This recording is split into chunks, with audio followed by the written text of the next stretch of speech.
Susan demanded half my salary and accused me of trapping her son when I announced my pregnancy. Am I wrong for calling off the wedding and leaving John? John and I were set to get married next week, but after an odd talk with his mother, Susan, everything changed. I need help regarding my current circumstances because I feel totally lost. 2 years ago, John and I met at a birthday celebration through mutual acquaintances. Despite the fact that I was gregarious and extroverted, and he was shy and introverted, we clicked right away. In contrast to my commercial profession, John was a kind high school teacher who cherished his kids. I liked John's shyness and his tendency to keep to himself. Even though we met at a party, he was just being himself, in contrast to other guys who made an effort to impress me. After 6 months of dating, our relationship took a serious turn. After spending a lot of time together, we began discussing moving in together. At that point, Susan, John's mother, proposed that we move in with them in order to save money for the future. John, who had always lived with his parents and didn't see anything wrong with it, was totally on board. Although I appreciated my independence, I was apprehensive, but the financial consideration made sense. Susan claimed that it would be more cost-effective for us to live in the large 5-bedroom home she and her husband, Bob, occupied. I moved in reluctantly, giving up my flat. Susan first came across as quite kind. She included me in family activities and prepared our favorite dishes every time.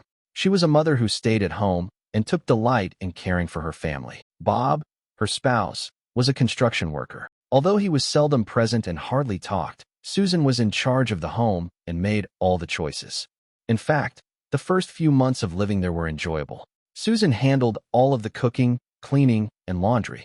I worked hard at my job and needed to relax when I got home, so she wouldn't even let me help. John and I made a small contribution toward groceries and utilities, but it was insignificant in comparison to what I had previously spent. John and I became closer after we moved in together, and we began discussing getting married. John used his grandmother's ring to pop the question on my birthday last year. Susan took up the wedding arrangements right away, seemingly ecstatic about the engagement. She seemed so happy that I agreed with all of her many suggestions. Everything appeared to be going according to plan until last Thursday, when we decided to have the wedding the next week. Susan wanted to talk about something significant regarding the wedding, so she asked to have coffee with me alone. I thought it had to do with a last-minute plan or a custom in the family. During my lunch hour, we met at a cafe close to my workplace. Following a brief conversation about wedding planning, she abruptly made an odd request. She informed me that I would have to deposit half of my monthly income into her account after we were married. I was totally taken aback and perplexed. She explained that it was for John's and my financial stability. When I questioned why, she said, "I've already talked to John about it, and he agreed." What I was hearing was unbelievable. She decided to bring this up a week before the wedding, even though I had been living with them for over a year and had been organizing it for months. After telling her that I needed some time to consider it, I walked out of the cafe. I had so many questions running through my head. Why hadn't John brought this up earlier? Given that we were already helping with household expenses, why would she want my money? I questioned John about it when I got home that night. After becoming somewhat anxious, he eventually acknowledged that his mother had discussed this with him a month prior. She had warned him that we would not be allowed to reside in her home after marriage if we didn't accept her conditions. John explained that he kept it from me because he was afraid we would have to move out, and we weren't yet able to afford our own house after all the wedding-related costs. The fact that John withheld this information from me for a month upset me. We had always told one another the truth about everything. We would speak things out, even if we didn't agree. This seemed like a total breach of confidence. John said that his mother only had our best interests in mind, but I failed to see how withdrawing half of my pay was beneficial to us.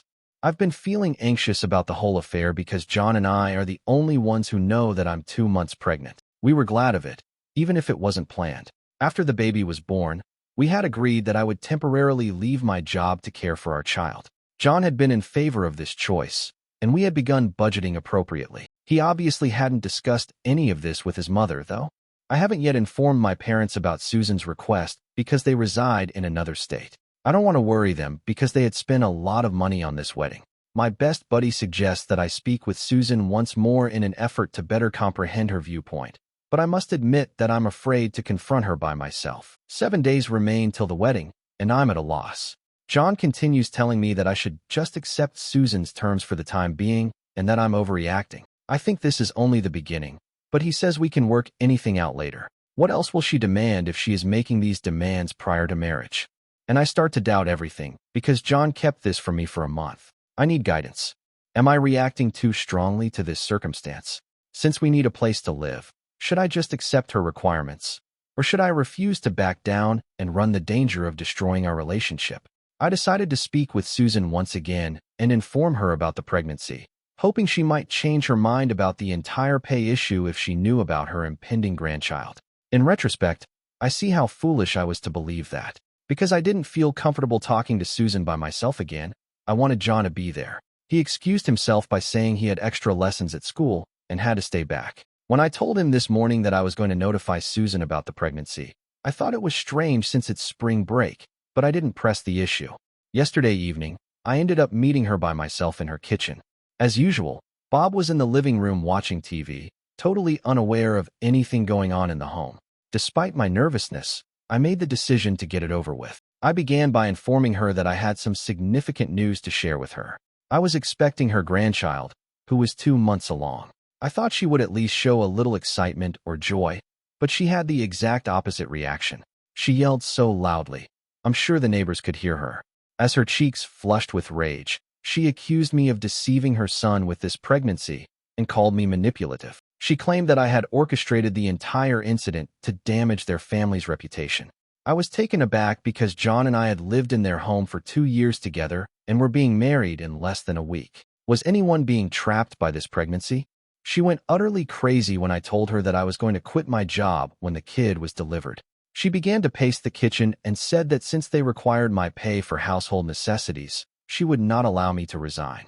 She dropped a bombshell when I reminded her that I had never committed to paying her my wage in the first place. She informed me that months prior to his proposal, John had already promised her my pay.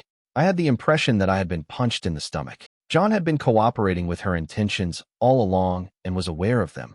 But Susan wasn't finished. She continued to talk about how my unintended pregnancy had ruined everything. She claimed that she was only permitting our marriage because I made a nice living and that she saw no need for the wedding now that I intended to resign from my position. I immediately called John, but he didn't answer. Despite my repeated attempts to call, the call went directly to voicemail. When he eventually got home at around 9 p.m., I waited for him, and Susan filled him in on everything. I thought he would defend me and our child, but he chose to support his mother. He suggested that I should have used birth control more carefully and that my desire to resign from my work was causing needless turmoil. It was unbelievable to me that this was the same John who only a few days prior had been thrilled about the baby, who had even begun researching baby names online and had helped me cope with morning sickness. He seemed to be a totally different person when his mother was there. John slept on the couch as I sobbed in our room all night. He never once came to see how I was doing. Even at that point, when I tried to speak with him again this morning before he left for school, he suggested that I either accept his mother's demands or put off the wedding until we could work things out. He didn't even admit that his mother had treated me rudely or that, because of our child, she had essentially threatened to call off our wedding. As I give it more thought, I see that John has never really challenged his mother on any issue. He advised me to dress more modestly when she made comments about my attire. He said she was merely attempting to assist when she rearranged our room without asking. He suggested I should be thankful she was doing all the work when she altered our wedding arrangements without telling me. He constantly told me to change or offered justifications for her actions. I contacted my mother and told her everything since I was at my breaking point. She was so angry that she promised to get me a plane home right away. I pleaded with her not to exacerbate the situation by coming here herself to confront Susan. To help me decompress, she invited me to come stay with her for a few days and pack some clothing. This is being typed from my mother's home. John claims that I'm being dramatic and hormonal due to the pregnancy, and he has been phoning and messaging me nonstop. He argues that by departing in this manner, I'm embarrassing him and that I should return home to make amends with his mother for causing her distress. My mother believes that I should give this marriage a lot more thought. She claims that if Susan is making such demands prior to marriage and John is unable to resist her at this time, things will only worsen once they are married. She is concerned about how they will handle the baby and me. I'm not sure if the wedding should take place at all, and it's in 5 days. I can't help but think of how fast John changed when he had to decide between me and his mother. When she starts making more demands after marriage, what will happen? Will my child witness their father consistently picking their grandmother above their mother as they grow up? In the end, I canceled the wedding.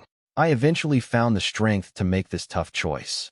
After spending 2 days at my mom's house contemplating everything, John unexpectedly came up at my mom's place that night. My mother had gone to fetch groceries, so she wasn't home. At first, I believed he had come to express regret or at least to try to comprehend my perspective. Rather, he began scolding me about how staying at my mom's house was embarrassing him and his family. He claimed that family members had begun to phone and inquire as to why I wasn't home, and he wasn't sure how to respond. His demeanor only exacerbated the morning nausea I was already experiencing. I informed him up front that unless he defied his mother and agreed with my choice about the child, I would not marry him. I saw his true colors in his remark. We needed a place to live, so he suggested that if I truly cared about our child, I would continue working and give his mother what she desired. He said he wasn't going to leave his parents' house because I was being difficult when I proposed that we rent a tiny apartment instead. I realized then that John would never change. He would be his mother's puppet forever. I returned my engagement ring to him after taking it off. He became irate and accused me of selfishness and self-centeredness. I understood the irony of what he was saying. I questioned him about how he could allow his mother to treat his child's mother in such a disrespectful manner. He insisted that I was overreacting, even though he had no response. I began phoning all of our guests to cancel things the following morning, my hand shaking. 3 days before the wedding was scheduled, it was embarrassing to have to tell everyone why it was canceled. While some were judgmental, others were understanding. My parents helped me deal with all the vendors and cancellations and were really encouraging. The actual drama began at that point. Susan, the head of John's family, began circulating rumors among our acquaintances. They told everyone I called off the wedding because I had cheated on John. They claimed that I was deceiving John about the pregnancy. In fact, some common acquaintances who had known us for years took them at face value and ceased communicating with me. I started getting angry messages from Susan. She claimed that I had destroyed her son's life and that she would see to it that I felt bad about my choice. She started making up new social media profiles to torment me, and I blocked her number when she threatened to report my unstable behavior to my employer. In the end, I blocked their whole family. John kept attempting to reach me at several numbers. Occasionally, when he was upset, he would accuse me of being selfish. At other times, he would beg, stating we could resolve the issue, but he never confronted his mother or expressed regret for keeping things from me. While John and Susan were at a family gathering, my mother assisted me in moving all of my belongings out of their home. Bob was present but did nothing but observe in silence while we packed everything. However, his assistance in carrying several boxes to the car was perhaps the most involvement he had ever shown in a family matter. I feel like I can breathe for the first time in weeks now that I'm back at my mom's house. Although some people are criticizing me for being unmarried and pregnant, I would much rather be a single mother than be forced to live in a marriage where my husband and his mother run my entire life. Surprisingly, my employer has been sympathetic to my plight. After I told my manager about it, she made arrangements for me to work from home because I've been experiencing severe morning sickness.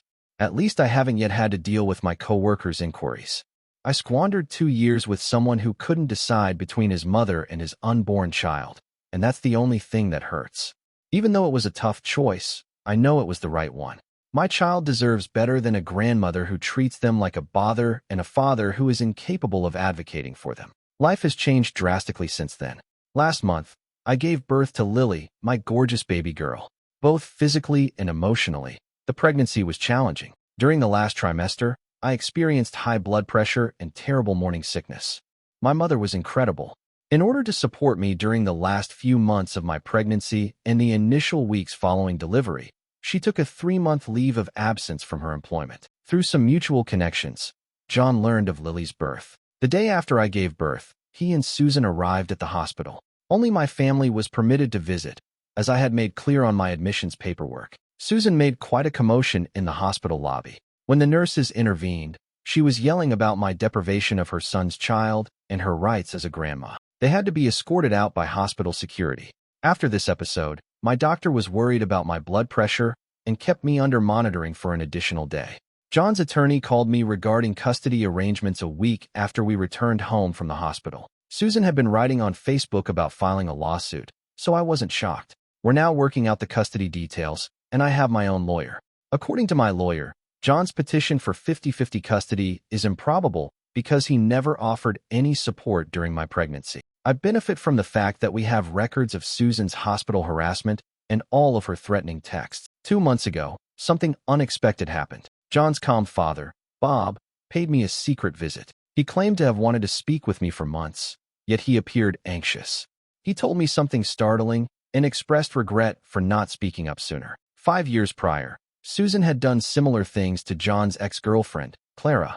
Although Clara left John prior to the engagement, Susan had insisted on receiving a portion of her money. Bob claimed that although Susan had threatened to divorce him if he meddled in family affairs, he had wished to warn me. Last week, I started a new job with a 30% pay increase.